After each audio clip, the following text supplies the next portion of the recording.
If you have value that you want to bring to the table, terrific. But you definitely don't need it.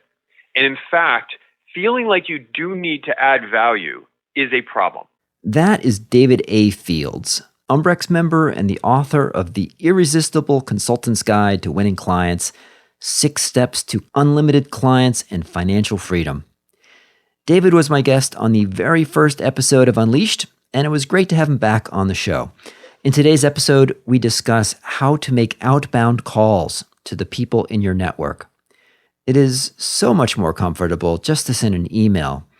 It can be awkward to pick up the phone and make a call without an appointment, but David argues that picking up the phone is an incredibly effective means to reach out, and that it is much more comfortable and effective if you have a plan for how you want the call to go. And that's exactly what David offers in this episode.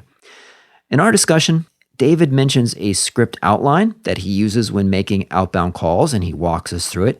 And you can download a copy of that call outline for free on his website at davidafields.com/outreach scripts. That's one word. And a link is in the show notes. And while you're there, you might want to get access to the full script bank that David has created.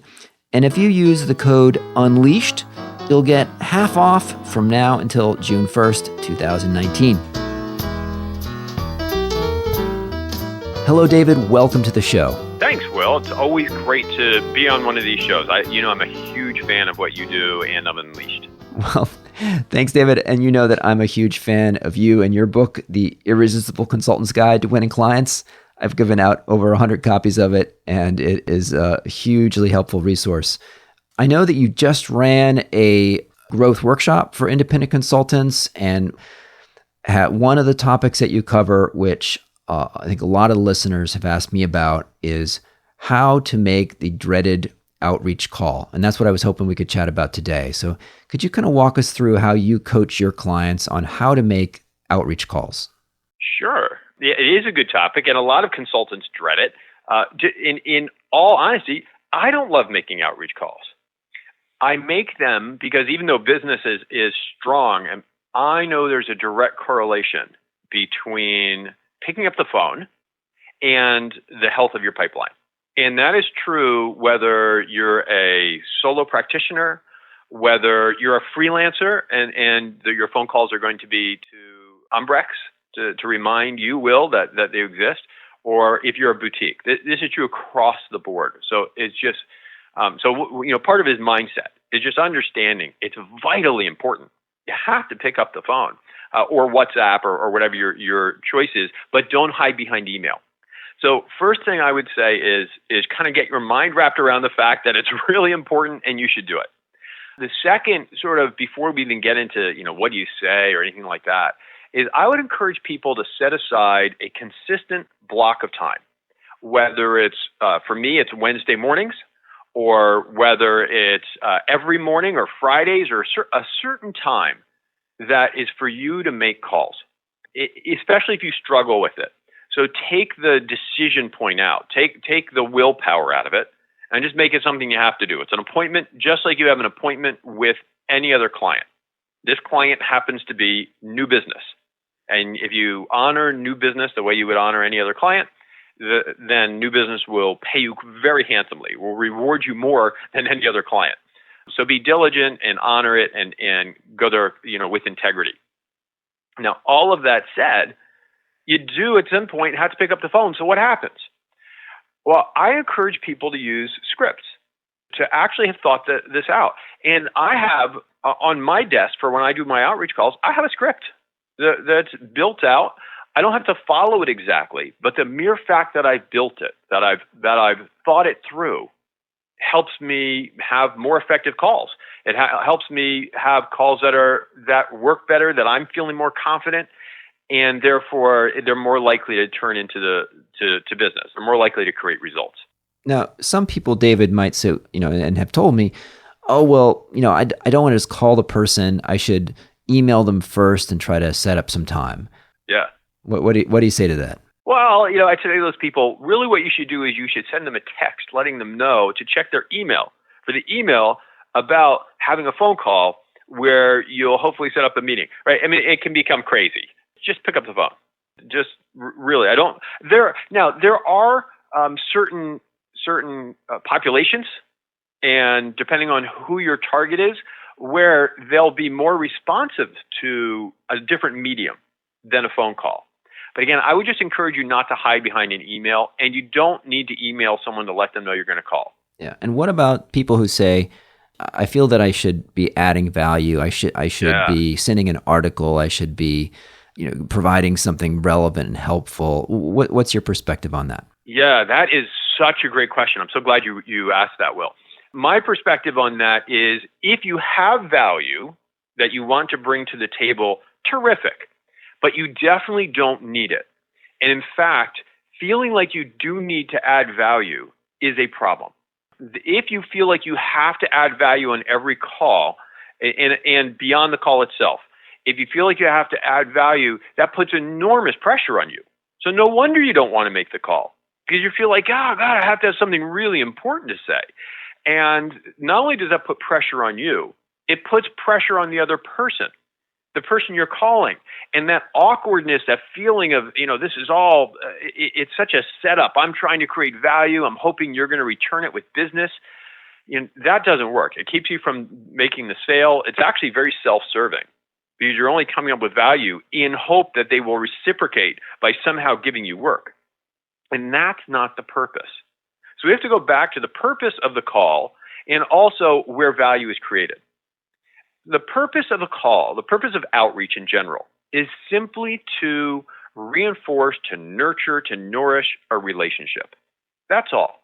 It is not to win business. It is to create the relationship. When you are in a relationship with someone, you can have conversations with them. And when you are in conversations with someone, they will raise opportunities to work together. You can't create the opportunity, right? You can't create the problem. If they have a problem that you can solve, they'll bring it up. But you're not going to force a problem on them if they don't have it. I mean, at least you shouldn't. So what you want to be is in conversation. And you get in conversation by having relationships. And Will, I just want to mention one other thing, which is, in my world, my worldview is that wealth is relationship strength. That the more healthy, vibrant, rich relationships you have, the wealthier you are as a person. And that worldview is helpful because I don't think I need to bring value to a phone call or to an outreach or to a Zoom message or a WhatsApp message. I think that merely connecting is value. The mere fact that you're showing someone you care about them enough, that you're giving a call and saying, hey, I was thinking about you. What's going on in your world? That in and of itself creates value. Amazing. Walk me through the script. So someone now, worked up their courage. They made a list of people they want to call and said, I've scheduled time on their calendar Wednesday morning. They pick up the phone and maybe walk us through the script for no one answers, voicemail. What do you do? Exactly. And you hit it right on. I actually think you need 3 scripts. You need a voicemail script and should have a few different voicemails.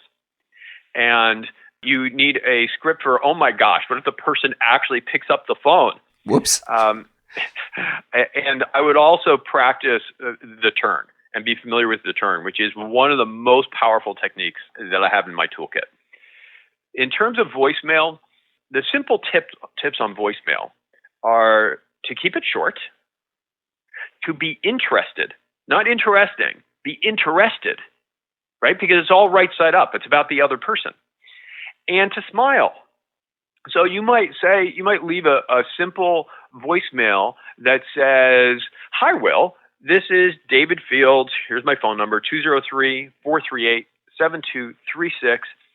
I was thinking about you today and realized when I checked on LinkedIn, you've started this amazing company that I don't know anything about. And I would love to hear how you've built that.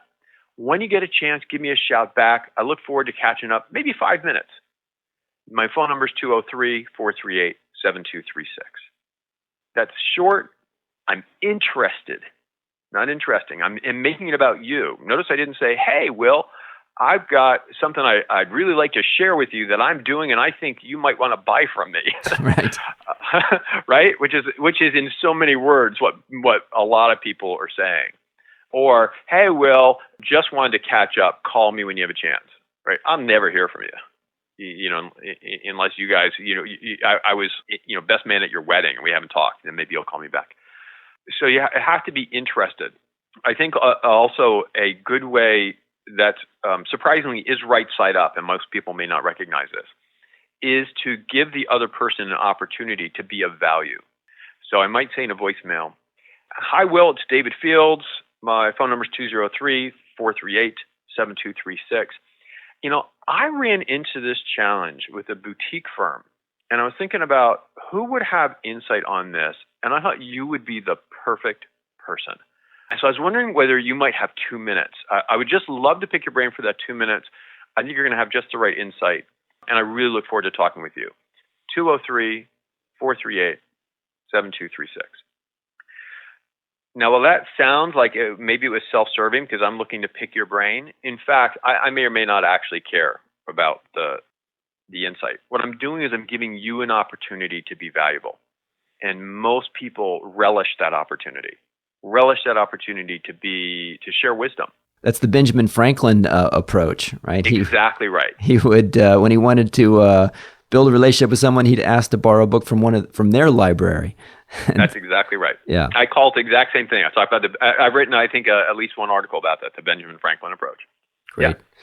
Okay, cool. So that's the voicemail. So, love to hear what's going on in your universe. I saw this. I'd love to hear about it. And okay, let's say that the person picks up. Walk us through how to navigate that conversation.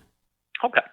So the beginning of that conversation, you obviously need to introduce yourself. You might want to say something about not having talked in a long time, if you haven't, right? You want to acknowledge that. And then, of course, it isn't of course, but we all have to remember to do it. Ask, is this a good time to chat? So first get some permission. And if it's not, instead of saying, well, then why the heck did you pick up the phone? Which might be your thought. You say, hey, no worries. Let's get a time on the calendar. And you get the next date and time on the calendar. But if they say, yeah, sure. What's going on? Why are you calling? You want to very quickly transition it back to them. Well, I was calling because we hadn't talked in forever, and I value you. I value your insights, and I want to find out what's going on in your world. What are you focused on these days? Now, again, remember, I'm making it about you. I'm not pretending I'm making it about you while actually wanting to find out whether you've got business for me. You actually do need to be right side up. It has to be about them, not about you.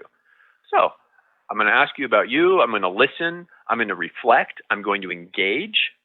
I'm going to interact with you, not listen so that I can get my next comment out, but listen to listen. All right? And share in what you're telling me. If we're not connecting, that happens sometimes, then I'll say, look, well, it sounds like you're really busy right now, and I appreciate that we had a chance to chat. I would love to connect another time. Maybe there's a better time. Let's grab our calendars and set up a date. And we'll set up a date for the next call. But if we are engaging, chances are you're going to ask me what I'm doing, and I will share. Here's what's going on. Here's what's going well. Here's perhaps what I'm doing with other clients, which is a very subtle nudge towards, maybe that will remind you. But if not, no big deal. And then I'm going to circle it back around to you because most people's favorite subject is themselves. What? You mentioned that you had been in San Francisco, and I'd really love to hear more about that trip. Right? So you're going to have that conversation. You'll reflect. You'll listen. You'll engage again, and then you set up your next call. I am so glad we connected. The biggest mistake I made was letting it go 6 months or letting it go a year or 6 years. And I don't want to make that mistake again. So what do you think about reconnecting in 3 months? Or what do you think about reconnecting in 6 months? 99 times out of 100, perhaps 100 times out of 100, the person in your shoes is going to say, yeah, that'd be great. All right, cool. Let's bust out our calendars. What's the third week in July look like for you? Right? And everybody's like, third week in July? I mean, I have no idea. So you pick a time, you put it on the calendar. Yeah, and that works for you, actually kind of scheduling something six months out. Absolutely. Absolutely. I mean, the worst that could happen is in 4 months or in 6 months, but minus 1 week. Right. It pops up in their calendar, and they say, "Oh man, I need to reschedule." Right. That's okay.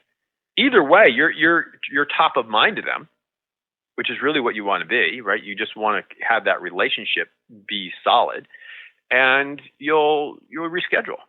Now let's No big talk deal. about what you alluded to earlier. So let's say that some kind of possible project gets brought up. They're not, the person doesn't say, hey, and actually I could use you for this particular project, but they just sort of mention something in passing. Tell us about the turn. Sure. So the turn is how you transition a conversation that's not explicitly about working together or explicitly about business into a conversation about business. There are so many applications of this we can't cover in just a minute or two. It is described, the language I'm going to give you is in the book, and there are variations on variations on variations. But it is about recognizing when you are in a conversation that's about working together and when you're not. And often in an outreach conversation, you're not. And if you try to push it there, you'll ruin the relationship. So the turn creates a bridge. And that bridge really consists of 7 words. Again, variations, but the 7 words are you open to a separate conversation? So let me put this in context. Will, I've reached out to you. We've had a delightful conversation. You've been telling me what's going on with your business. I've shared a little bit. You also mentioned a couple of concerns you're having with building your organization. Right? So for me, I've got this little thing going on in my head. Ding, ding, ding. Ooh, an opportunity. Ding, ding, ding. So the wrong thing to do is to jump in right there and say, hey, Will, are you open to a separate conversation? No, right? Because that proves I'm not actually listening. I'm not caring about you. I'm caring about me and just hoping I hear the right words. So I'm going to continue to listen and reflect and engage and demonstrate that I'm listening to you. But at the end of the conversation, I might say, Will, earlier on, you mentioned some challenges you were having with your organization. That kind of stuff is pretty center of the plate for me. If you're open to it, I would love to have a separate conversation at some point where we chat about that. What do you think? Okay, so I use those same words. I mixed them around a little bit, but I kept the key parts, which is separation and agency. I gave you the choice as to whether or not you want to have the conversation. I do use the words, if you are open to. You don't have to. I like those words because very few people want to be perceived of as being closed.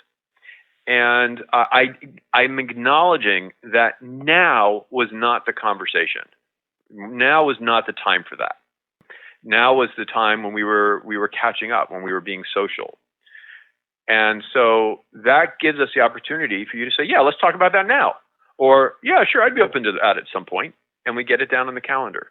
Does that help? Yeah, no, that's super helpful. And you mentioned it, but just elaborate a little bit more. I've heard you speak before about kind of 2 realms, and that transition between them is awkward. I think your terms are sort of the social realm and the world of kind of the market realm.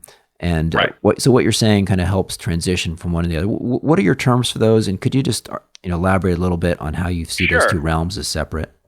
You bet. And credit where credit is due. I picked this up from Daniel Ariely's book, Predictably Irrational. And he may have been quoting another study, but unfortunately the chain breaks there because I don't remember. He talks about market norms versus social norms. And when we're operating in a world of social norms are kind of fuzzy and warm, and it's not transactional, right? There's not an expectation of reciprocity. We're not saying, I will give you this so you give me that. In a social situation, you're just giving.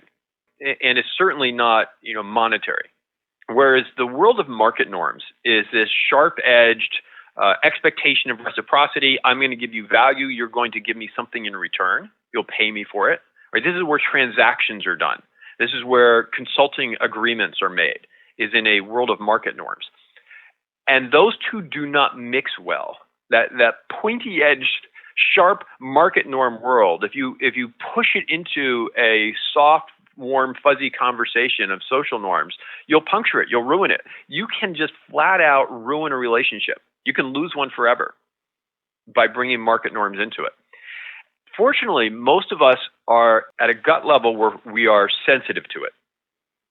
And as a result, we get this gut reaction that, you know what, I'm not comfortable. Something's telling me if I were to ask about business, it would be awkward. And my advice is pay attention to your gut. Your gut is telling you there's an intersection of worlds here, the world of social norms and the world of market norms, and that's not going to go well. We need a bridge. And that bridge between the worlds is the turn.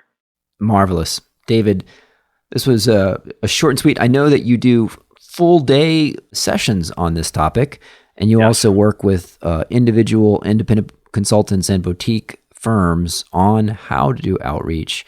What's the best place for people to contact you?